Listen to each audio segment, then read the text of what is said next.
নমস্কাৰ সকলোকে Assam career point YouTube চেনেলটোলৈ স্বাগতম জনাইছোঁ। আজিৰ এই ভিডিঅ'টিত আমি তোমালোকৰ অহা 28 জুন তাৰিখে অনুষ্ঠিত হ'ব লগা জিএনএম নাৰ্ছিঙৰ এণ্ট্ৰেন্স এক্সামৰ কাৰণে হেল্প হোৱাকৈ মেথছৰ কেইটামান মোষ্ট ইম্পৰ্টেণ্ট কুৱেশ্যন আলোচনা কৰিম আৰু ইয়াৰ লগতে কিছুমান টিপছ এণ্ড ট্ৰিক্সো তোমালোকক শিকাই দিম যাতে পৰীক্ষাত গৈ খুব কম সময়ৰ ভিতৰতে এনেধৰণৰ কুৱেশ্যনবোৰ ছল্ভ কৰিব পাৰা। আৰু তাৰ লগতে আমি জনাই থওঁ আমাৰ যিহেতু এক্সামৰ কাৰণে এতিয়া একমাহ সময় আছে, মাত্ৰ হাতত আমি ধৰি লৈছোঁ একমাহ সময় আছে। তো এই এক মাহত যদি ভালদৰে প্ৰিপাৰেশ্যন কৰিম বুলি ভাবি আছা তেতিয়াহ'লে অনলি 499ত আমাৰ আসাম কেৰিয়াৰ পইণ্ট এপত তোমালোকে প্ৰিপাৰেশ্যন কৰিব পাৰিবা। যদিহে ভাবিছা যে একমাহ আমি কষ্ট কৰিম, একমাহ অলপ সময় দিম, তেতিয়াহ'লে তোমালোকে এই কোৰ্চটো ল'ব পাৰা। ইয়াত ইংলিছ, মেথছ আৰু ছায়েন্সৰ অলৰেডি ক্লিয়াৰ কৰা হৈছে গোটেইখিনি। তোমালোকে এতিয়া বেছিভাগ ক্লাছ ৰেকৰ্ডেড চাব পাৰিবা আৰু তাৰ লগতে ইয়াৰ লগত আৰু মক টেষ্ট দিব পাৰিবা। তোমালোকে এই কোৰ্চটো যদি 499ৰ কোৰ্চটো লোৱা তেতিয়াহ'লে তোমালোকে এই মক টেষ্ট দিব পাৰিবা। টোটেল 10খন মক টেষ্ট পেপাৰ ইয়াত দিব পাৰিবা যাতে তোমালোকে এক্সাম ৰিলেটেড যিমানখিনি কুৱেশ্যন থাকে, মানে এক্সামত কেনেকুৱা ধৰণৰ পেপাৰ আহে চব তাত ইয়াত তুমি পাব পাৰা। আৰু যদি তোমালোকে ভাবিছা যে অনলি মক টেষ্টটো দিম তেতিয়াহ'লে তোমালোকে 129 ৰুপিজ আমাক পে'মেণ্ট কৰি দিলে এই 10খন মক টেষ্ট পেপাৰ পাই যাবা। তাৰ লগতে ইয়াত এখন সম্পূৰ্ণ PDF ফাইলো দিয়া হৈছে। যদি তুমি 499ৰ কোৰ্চটো লোৱা তেতিয়াহ'লে তাত গোটেইখিনি ইনক্লুড থাকিব, মক টেষ্টটো থাকিব, তাৰ লগতে এই 199 ৰুপিজৰ যিখন PDF ফাইল আছে এইখনো এভেইলেবল থাকিব। ঠিক আছে, এই যিটো PDF ফাইল আছে এইটো 199 ৰুপিজৰ হয়। ইয়াত তোমালোকে সাধাৰণ বিজ্ঞান, গণিত আৰু ইংৰাজী তিনিটা ছাবজেক্টৰ টোটেল কুৱেশ্যন পাই যাবা 3500। ঠিক আছে, 3500তকৈ অধিক ইয়াত কুৱেশ্যন পেপাৰ পাই যাবা। তাৰ লগতে 10খন মডেল কুৱেশ্যন পেপাৰৰ লগতে প্ৰিভিয়াছ ইয়েৰ যিবিলাক কুৱেশ্যন এনালাইচিছ থাকে, প্ৰিভিয়াছ ইয়েৰ পেপাৰ নহয়, প্ৰিভিয়াছ ইয়েৰ কুৱেশ্যন কিছুমান মেমৰি বেছ কিছুমান পেপাৰ এনালাইচিছ থাকে, সেই গোটেইখিনি পাই যাবা। যদি এই গোটেই তোমালোকৰ ডিটেইলছটো লাগে, কোৰ্চটো বা মক টেষ্টটো বা PDFটোৰ বিষয়ে জানিব লগা থাকে, তেতিয়াহ'লে তোমালোকে এই নাম্বাৰটোত আমাক হোৱাটছআপ কৰিব লাগিব। ঠিক আছে, 9678914511 এই নাম্বাৰটোত এবাৰ হোৱাটছআপত মেছেজ দিয়া আৰু তোমালোকে অসমীয়া আৰু ইংৰাজী দুইটা মাধ্যমতে পঢ়িব পাৰিবা। ঠিক আছে, তাৰ কাৰণে টেনশ্যন নল'বা। আৰু এইবাৰ তোমালোকে এই গোটেই বস্তুখিনি পঢ়ি আসাম কেৰিয়াৰ পইণ্টৰ পৰা পঢ়ি যাতে তোমালোকে জিএনএম নাৰ্ছিঙৰ যিটো গভৰ্ণমেণ্ট স্কুল আছে বা গভৰ্ণমেণ্ট কলেজ এখনত চিটটো ল'ব পাৰা। অ'কে, চ' ইয়াকে ক'লো, এতিয়া আমি ক্লাছটো ষ্টাৰ্ট কৰোঁ আমাৰ ফাৰ্ষ্ট কুৱেশ্যনটোৰ পৰা। অ'কে, ফাৰ্ষ্ট কুৱেশ্যনটোত কি কৈছে ভালকে চোৱা। কুৱেশ্যনখিনি প্ৰথমতে পঢ়িবা দেই। মই প্ৰত্যেকটো ক্লাছত তোমালোকক কৈ আছো যে মেথছৰ কুৱেশ্যনটো প্ৰথমতে পঢ়িবা, নেক্সট তুমি কুৱেশ্যনটো কৰিবলৈ যাবা। অ'কে, কি কৈছে চোৱা, the average of 30 students is 14 years.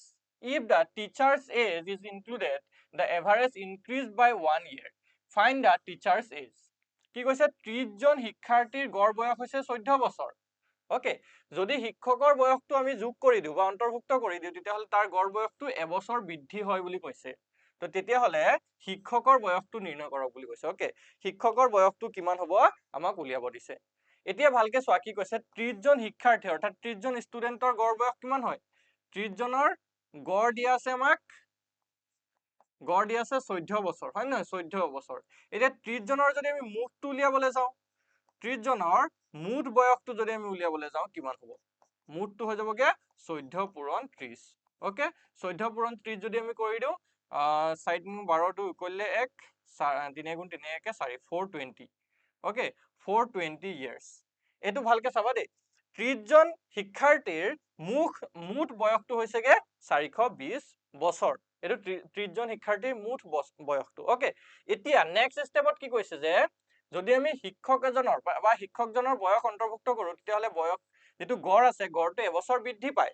অৰ্থাৎ এতিয়া এই 30 জনৰ ঠাইত কিমান হৈ যাবগে, 30 জনৰ ঠাইত হৈ যাবগে 30 + 1 = 31 জন। আৰু 31 জনৰ গড়টো এবাৰ কি হৈ যাবগে, 31 জনৰ গড়টো হৈ যাব 14 আছিলে নহয়, 14ৰ লগত 1 যোগ কৰি দিয়া, 14 + 1 অৰ্থাৎ 15। তো 31 জনৰ গড় আমি কিমান পাইছো, 31 জনৰ গড় পাইছো 15 বছৰ। এতিয়া 31 জনৰ মুঠটো উলিয়াই লোৱা, 31 জনৰ যদি মুঠটো আমি চাওঁ তেতিয়া কিমান হ'ব, 31 জনৰ মুঠ হৈ যাব 31 পূৰণ 15 হ'ল। 31 পূৰণ 15 কৰিলে আমি কি পাই যাম, 31 জনৰ মুঠ যিটো বয়স আছে এইটো পাই যাম। তো 31 পূৰণ 15 যদি আমি কৰো, 5 × 1 = 5, 5 × 3 = 15, 1 × 1 = 1, 1 × 3 = 3, 5 আহি গ'ল, 6 আহি গ'ল, এফালে 4, 400 কিমান ওলাইছে, 65 ওলাইছে। অ'কে, 465। এইটো চোৱা, এতিয়া 31 জনৰ টোটেলটো হৈছে 465 আৰু 30 জনৰ টোটেলটো হৈছে 420। চোৱা দেই, ইয়াত এই 30 জন হৈছে শিক্ষাৰ্থী আৰু ইয়াত 31 জন যিহেতু কৈছে ইয়াত এজন শিক্ষকো এড হৈ আছে। তো এই টোটেলটোৰ পৰা 465ৰ পৰা যদি তুমি 420 মাইনাছ কৰি দিয়া তেতিয়া তুমি কি পাই যাবা, শিক্ষকজনৰ বয়সটো পাই যাবা। 465ৰ পৰা যদি 420 মাইনাছ কৰি দিয়া কি পাই যাবা, শিক্ষকৰ বয়স। তো 5 নামি আহিলে, 6 ৰ 2 থাকিল 4, 45 years. Okay, কিমান পালো আমি 45 years শিক্ষকজনৰ বয়স. So 45 ক'ত আছে? অপশ্যন বিত আছে. Option B is the right answer. তো বুজি পাইছা কেনেকৈ কৰিব লাগে প্ৰত্যেকটো ষ্টেপ তোমালোকে ভালকৈ মনত ৰাখিবা আৰু পাৰিলে ইয়াৰ এটা স্ক্ৰীনশ্বট লৈ লোৱা. ঠিক আছে, তোমালোকে ইয়াৰ এটা স্ক্ৰীনশ্বট লৈ লোৱা কেনেকৈ ক'ৰ পৰা উলিয়াইছো. ফাৰ্ষ্ট অফ অল তুমি কি কৰিছা? 30 জনৰটো উলিয়ালা. ঠিক আছে, 30 জনৰটো পালো আমি টোটেল 420. নেক্সট যিহেতু এজন বৃদ্ধি হৈছে, শিক্ষকজন বাঢ়ি গৈছেগে, চ' 31 জন হৈ গ'লগে টোটেল. 30ৰ লগত 1 যোগ কৰিলো 31, আৰু ইয়াত কৈছে যে গড় বয়সটো এবছৰ বৃদ্ধি হয়, চ' গড় বয়সটো 14ৰ লগত 1 যোগ হৈ 15 হৈ গ'লগে. নেক্সট তুমি 31 জনৰ মুঠটো পালাগে 465. এতিয়া 31 জনৰ পৰা 30 জনৰটো মাইনাছ কৰি দিলে শিক্ষকজনৰটো ওলাই গ'ল.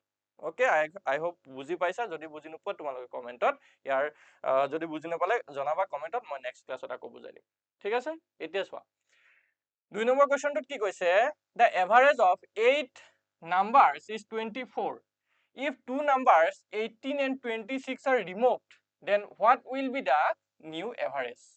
8টা সংখ্যাৰ গড় দিয়া আছে 24. যদি তাৰে দুটা সংখ্যা 18 আৰু 26টো আঁতৰ কৰা হয়, অৰ্থাৎ সেই সংখ্যা শ্ৰেণীৰ পৰা আঁতৰাই দিয়া হৈছে, উলিয়াই দিয়া হৈছে, তেতিয়াহ'লে সেই বাকী যে 6টা সংখ্যা থাকি গ'ল, সেই 6টা সংখ্যাৰ নতুন গড় কিমান হ'ব? 8টাৰ পৰা দুটা গুচি গ'ল, থাকিলে 6টা. তো সেই 6টা সংখ্যাৰ গড় কিমান হ'ব? এতিয়া কি কৈছে ভালকে চোৱা, 8টাৰ গড় হয় নহয়, 8টা সংখ্যাৰ গড় কিমান দিয়া আছে? আমাক গড় দিয়া আছে 24. তো আমি মুঠটো উলিয়াই ল'ম. মুঠ কিমান হ'ব? 24 পূৰণ 8. 24 পূৰণ 8 কৰিলে কিমান হ'ব? 8 4 গুণ 32ৰ 2 কৰিলে 3, 8 2 গুণ 16, 17 18 19, 192. অ'কে, 192 পাইছো 8টা সংখ্যাৰ মুঠ, অৰ্থাৎ যোগফলটো ক'ব পাৰো. নেক্সট ইয়াৰ পৰা 18 আৰু 26 গুচি গ'লগে. তো 18 আৰু 26 যদি যোগ কৰে, প্ৰথমতে 18 আৰু 26টো যোগ কৰাচোন. 8 6 14 4 কৰিলে 2 3 4 44. তো 199ৰ পৰা 44 মাইনাছ কৰা, থাকিলে 12ৰ 4 গ'ল, থাকিল 8, ইয়াত থাকিলে 8ৰ 4 গ'ল, থাকিল 4, 148. এইটো হৈছে 6টা সংখ্যাৰ গড় দেই. এই 148 যে ওলাইছে, এইটো হ'ব 6টাৰ গড়. ঠিক আছে, 6টাৰ গড় নহয়, 6টাৰ মুঠ. অ'কে, 6টা সংখ্যাৰ মুঠটো কিমান পাইছো? 148. এতিয়া গড় উলিয়াবলৈ হ'লে চিম্পুল, 148ক তুমি 6ৰে হৰণ কৰি দিলে হৈ গ'লগে. 148ক 6ৰে হৰণ কৰি দিয়া, গড়টো পাই যাবা. তো 148ক 6ৰে হৰণ কৰিলে কিমান বাৰ যায়? 6 2 গুণ 12, নামিলে 28, 6 4 গুণ 24 হ'ল, নামিলে 4, পইণ্ট দিলো, হৈ গ'লগে 40, 6 6 গুণ 36. ঠিক আছে, 36 পালো, আকৌ এনেকে গৈ থাকিব. তো 24.6666 হৈ গৈ থাকিব. So' option A is the right answer. ঠিক আছে, তো এই বাকী যিমানকেইটা সংখ্যা আছিলে, 6টা সংখ্যা থাকি গ'ল ন, সেই সংখ্যাকেইটাৰ গড় কিমান হ'ব? 24.6. কেতিয়াবা 24.67ও থাকিব পাৰে, কাৰণ এইটো আগবাঢ়ি গৈ থাকিলে আমি ইয়াক 24.67 বুলি লিখিব পাৰো. বুজি পাইছা এতিয়া? আই হোপ তোমালোকে বুজি পাইছা. নেক্সট কুৱেশ্যনটো তেতিয়া আমি চাওঁ. 3 number question, 12 men can complete a work in 15 days. How many men are needed to complete the same work in 9 days? 12 জন পুৰুষে এটা কাম 15 দিনত সম্পূৰ্ণ কৰিব পাৰে. অ'কে, চ' একেটা কাম 9 দিনত সম্পূৰ্ণ কৰিবলৈ কিমানজন মানুহৰ প্ৰয়োজন হ'ব? এতিয়া এই কুৱেশ্যনটো বুজিবলৈ অলপ ভালকে চোৱা. 12 জনে কিমান দিনত কৰে? 12 জনে 15 দিনত কৰে, হয় নহয়? 15 দিনত কৰে. ঠিক আছে, 15 দিনত শেষ কৰে. 12 জনে যদি কামটো কৰে 15 দিনত শেষ কৰে. এতিয়া তোমাক 9 দিনত সুধিছে, তো এই 15 দিনটো কালে লৈ যাম? 9 দিনত লৈ যাম. চ' 15 দিনটো 9লে নিয়াৰ আগত তুমি এদিনলৈ লৈ যোৱা. ঠিক আছে, অৰ্থাৎ এই কামটো যদি 12 জনে কৰিলে 15 দিনত শেষ হ'ব, তো এদিনত শেষ হ'বৰ কাৰণে কিমানজন মানুহৰ প্ৰয়োজন হ'ব? ঠিক আছে, এদিনত যদি শেষ হ'বলৈ হয় কিমানজন মানুহৰ প্ৰয়োজন হ'ব? তো এইটো কম আমি 12 পূৰণ 15, কাৰণ আমাৰ মানুহৰ সংখ্যা বেছি লাগিব. অ'কে, 12 জনে যদি কৰে তেতিয়াই 15 দিনত শেষ হয়। চ' এদিনত যদি শেষ কৰিবলৈ হয় বহুত বেছি মানুহৰ প্ৰয়োজন হ'ব। চ' তাত কি হ'ব? 12 পূৰণ 15 কৰি দিলে পাই যাম. তো 12 15 পূৰণ কৰা কিমান হয় আনসাৰ? 12 15 যদি আমি পূৰণ কৰো, 5 2 গুণ 10 শূন্য কৰিলে 5 গুণ 5 1 6, 1 2 গুণ 2, 1 গুণ 1 0, 180. অ'কে, 180 জন মানুহৰ প্ৰয়োজন হ'ব যদিহে আমাৰ কামটো এদিনত শেষ কৰিব লাগে. চ' এতিয়া সুধিছে তোমাক কামটো 9 দিনত শেষ কৰিব, যিহেতু 9 দিনত শেষ কৰিব লাগে। অ'কে, তো 9 দিনত শেষ কৰিবলৈ হ'লে 9 দিনত প্ৰয়োজন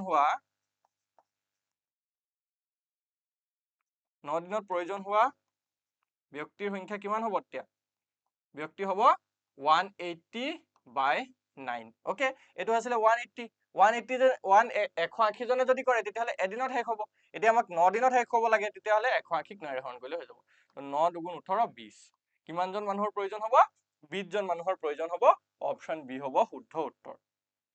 বুজি পাইছা এতিয়া কি হৈ যাবগে অপশন বি হৈ যাবগে কাৰেক্ট আনসাৰ ওকে এতিয়া আমি আগবাঢ়ো নেক্সট কুৱেশ্যনটোলে ঠিক আছে কুৱেশ্যন নম্বৰ 4 কুৱেশ্যন নম্বৰ 4 ত কি কৈছে ভালকে চোৱা A and B can do a work in 10 days while B and C can do it in 12 days A and C can do it in 15 days then how many days can A B and C together do the work কি কৈছে A আৰু B যদি এটা কাম কৰে তেতিয়াহলে 10 দিনত শেষ কৰিব পাৰে B আৰু C যদি কৰে হেতু কাম 12 দিনত শেষ কৰে আৰু A আৰু C যদি একেলগে কামটো কৰে তেতিয়াহলে 15 দিনত কামটো শেষ কৰিব পাৰে এতিয়া কৈছে যে যদি A B আৰু C তিনিওজনে যদি একেলগে কামটো কৰে তেতিয়াহলে কিমান দিনত কামটো শেষ কৰিব পাৰিব এতিয়া এই কোৱেশ্চনটো বুজিবৰ কাৰণে একদম সিম্পল ট্ৰিক্সত চোৱা A আৰু B কিমান দিনত কৰিব পাৰে আমি যদি চাও 10 দিনত B আৰু C যদি চাও কিমান দিনত কৰিব পাৰে 12 দিনত আৰু A আৰু C যদি আমি চাও কিমান দিনত কৰিব পাৰে 15 দিনত কৰিব পাৰে ওকে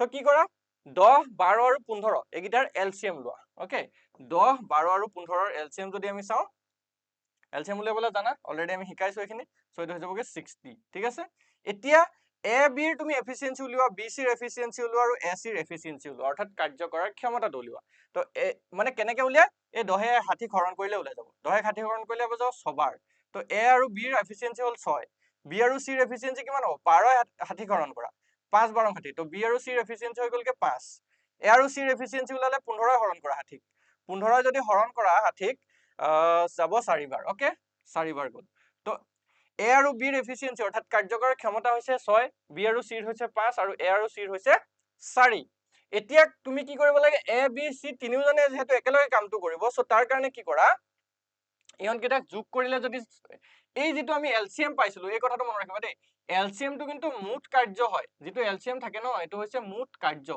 এটা মুঠ কাৰ্যক ইহতৰ এফিচিয়েন্সিৰে যদি হৰণ কৰি দিয়ে তেতিয়া হলে তুমি আনসাৰটো পাই যাবা কিন্তু তাতো এটা কন্ডিশন আছে চোৱা মুঠ কাৰ্য আছিল 60 আৰু এফিচিয়েন্সি আছিল 6 5 আৰু 4 তো ইয়াক যদি 6 + 5 + 4 কৰি দিয়া তে কিমান পাবা 6 6 5 11 11 4 হৈ গলগে 15 60 যদি 15 হৰণ কৰি দিয়া কেবাৰ যাব 60 15 যাব 4 বাৰ কিন্তু ইয়াতো এটা কথা আছে চোৱা ইয়াত চোৱা A দুবাৰ আছে B দুবাৰ আছে আৰু C দুবাৰ আছে এটো চোৱা A B B C C যেহেতু দুবাৰ আছে ন সো এই 4 লগত 2 এটা পূৰণ কৰি দিলে হৈ যাব 4 দুগুণ কিমান হ'ব 8 তো আমাৰ আনসাৰটো হৈ যাবগে অপশন বি 8 তো A B আৰু C যদি একেলগে কামটো কৰে তেতিয়া হলে কিমান দিন লাগিব 8 দিন লাগিব ইয়াত কেলে আমি 2 পূৰণ কৰিছো চোৱা কাৰণ A ইয়াত দুদিন কাম কৰিছে নহয় A আৰু ইয়াত দুটা হৈ আছে B আৰু B দুটা হৈ আছে যেহেতু এটি দুদিনকে কাম নকৰে নহয় একেলগে কৰিব A B আৰু C কামটো সো এই কাৰণে আমি 2 এৰে পূৰণ কৰি দিছো তেতিয়া হলে ইয়াত A হুমাই গল অকল এদিন B হুমাই গল এদিন আৰু C হুমাই গল এদিন সো এই কাৰণে হিহঁতৰ কিমান দিন সময় লাগিলে টোটাল 8 দিন সময় লাগিলে এতিয়া বুজি পাইছা সকলে সো আগবাঢ়ো আমি নেক্সট কোৱেশ্চনটোলে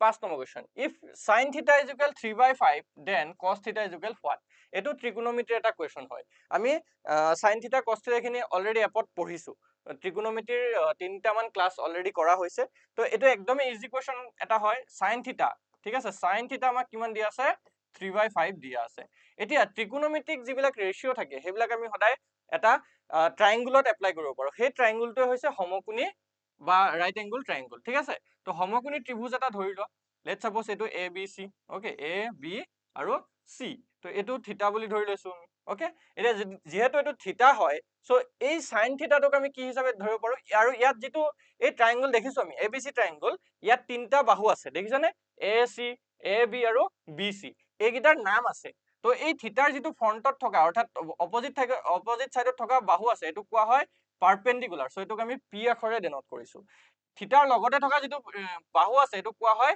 বেজ বা ভূমি সো এটোক আমি B ৰে ডিনোট কৰিছো আৰু যিডাল অতিভুজ থাকে এটো কোৱা হয় কৰ্ণ ঠিক আছে এটো কোৱা হয় H হাইপোটেনাস ওকে এডালক কি বুলি কোৱা হয় হাইপোটেনাস বুলি কোৱা হয় বা অতিভুজ এডাল হৈছে অতিভুজ এডাল হৈছে পাৰপেন্ডিকুলাৰ আৰু এডাল হৈছে বেজ সো এতিয়া sin থিটাটোক আমি কেনেকৈ লিখিব পাৰো P/H হিচাপে আমি লিখিব পাৰো অৰ্থাৎ P মানে কি এটো হৈছে 3 cm আৰু এটো হৈছে 5 cm ওকে সেন্টিমিটার দিয়া নাই ইয়াত একক দিয়া নাই তো এটোক আমি কি ধৰিছো 3 আৰু এটো হৈছে 5 এতিয়া এটা কথা সদায় মনত ৰাখিবা ইয়াত আমি এতিয়া কি এপ্লাই কৰিব লাগিব ইয়াত আমি কি এপ্লাই কৰিব লাগিব পাইথাগোৰাছৰ ফৰ্মুলা তো পাইথাগোৰাছৰ ফৰ্মুলা যদি এপ্লাই কৰা ইয়াৰ b ৰ ভ্যালুটো ওলাব ঠিক আছে b ৰ ভ্যালু কেনেকৈ ওলাব চোৱা b ইকুৱেল কি হ'ব এতিয়া AC square minus BC square হব বা H square minus P square হব তো H স্কোয়ার মানে কি 5 স্কোয়ার মাইনাস 3 স্কোয়ার তো 5 5 গুণ 25 মাইনাস 9 25 পৰা 9 গলে হৈ গল 16 আৰু এটো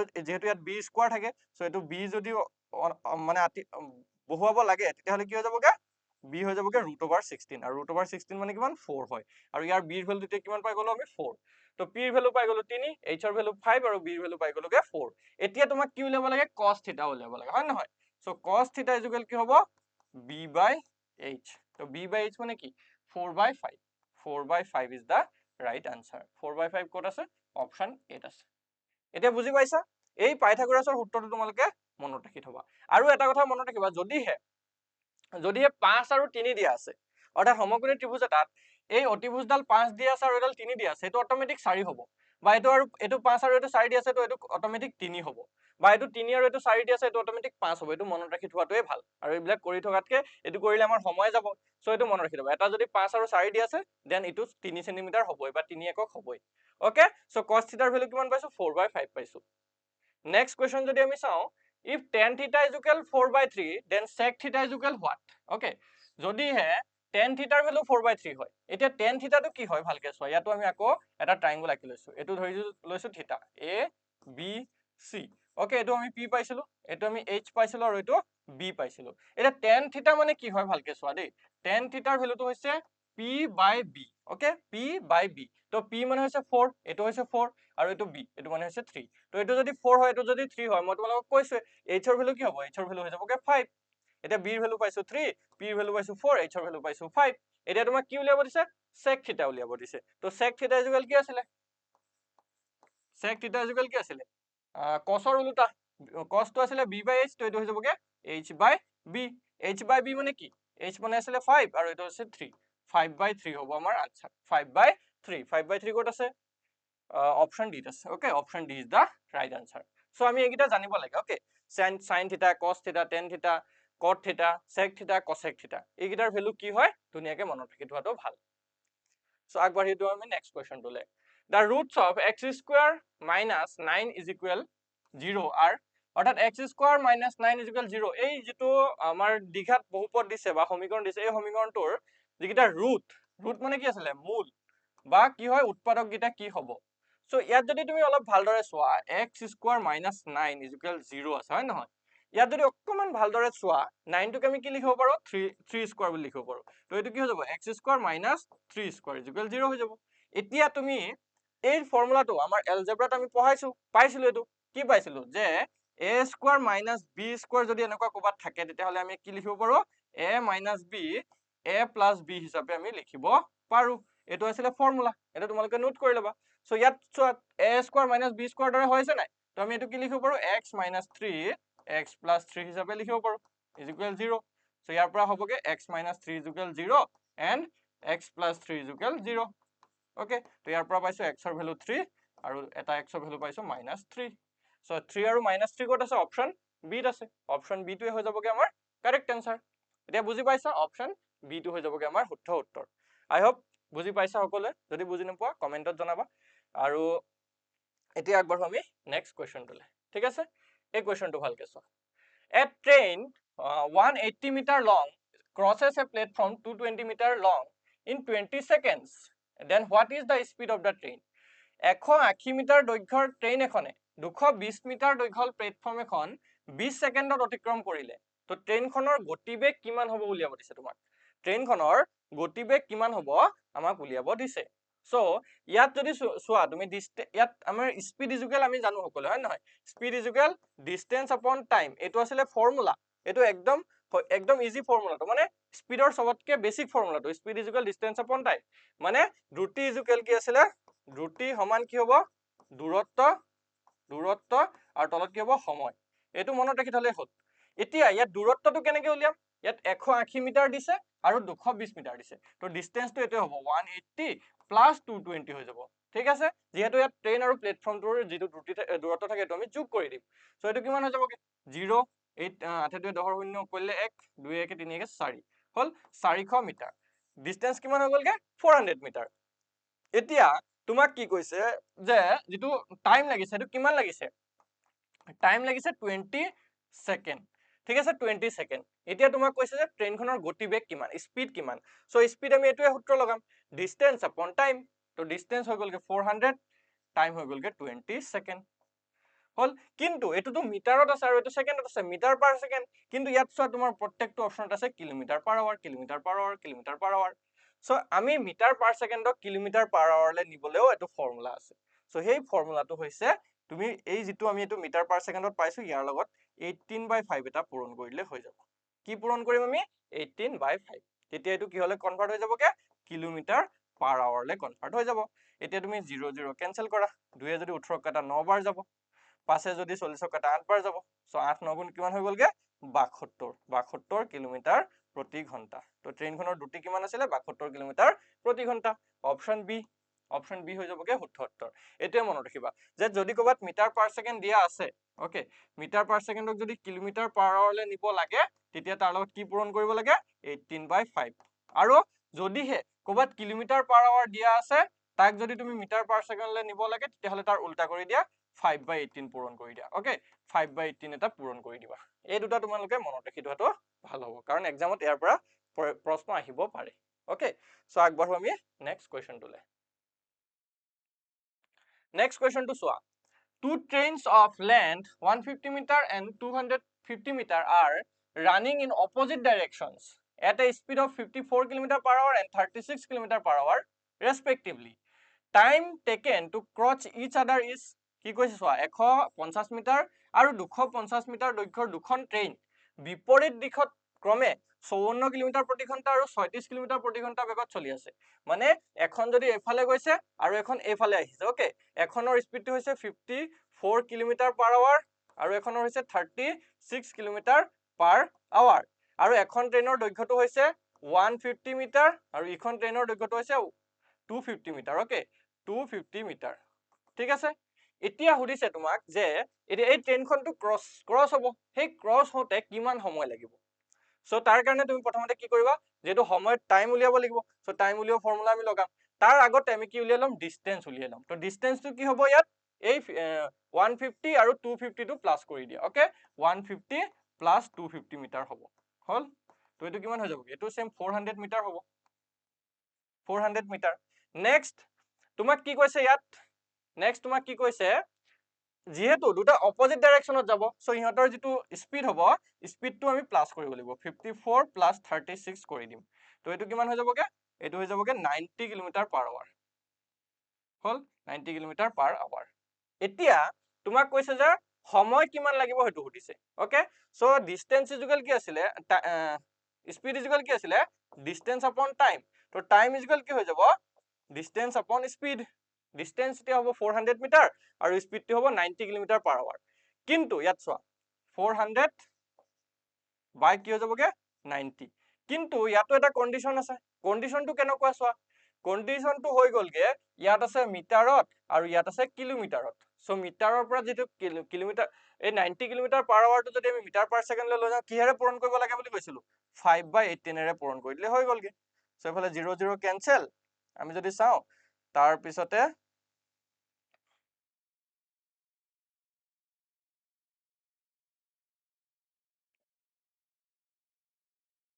এক সেকেন্ড ৰবা এটো স্পীড হৈ গল ন মই টাইম উলিয়াব লাগে টাইম ইজ ইকুয়াল ডিসটেন্স আপন স্পীড ৰবা এটো আগতে আমি হেৰিলে লৈ যাও যেটো 90 কিলোমিটাৰ পাৰ আৱাৰ আছে ইয়াক যদি আমি মিটাৰ পাৰ সেকেন্ডলৈ লৈ যাও তে কিমান হ'ব 90 ইনটু 5/18 ওকে সো 18 যদি আমি 90 কাটো 5 বাৰ যাও 5 5 গুণ 25 25 মিটাৰ পাৰ সেকেন্ড হ'ব ওকে 25 মিটাৰ পাৰ সেকেন্ড এতিয়া তুমি কি উলিয়াব লাগে টাইমটো উলিয়াব লাগে তো টাইম ইজ ইকুয়াল ডিসটেন্স আপন স্পীড তো ডিসটেন্সও হৈ গল 400 আৰু স্পীড হৈ গলগে 25 এতিয়া যদি 400ক আমি 25 এৰে কাটি দিও 400ক যদি আমি 25 এৰে কাটো কেইবাৰ যাব 25 100ক যাব 4 বাৰ 4 4 16 16 সেকেন্ড হ'ব ওকে 16 সেকেন্ড ঠিক আছে এটোই হ'ব আমাৰ answer option C is the right answer কি হৈ যাবগে অপশন সি হৈ যাবগে শুদ্ধ উত্তৰ ঠিক আছে আগবাঢ়ো আমি নেক্সট কোৱেশ্চনটোলে আৰু লাষ্ট কোৱেশ্চন হ'ব এটোৰ ওকে আজি ক্লাছটোৰ এটো লাষ্ট কোৱেশ্চন হ'ব কি কৈছে 5 years ago the age of a father was 7 times the age of his son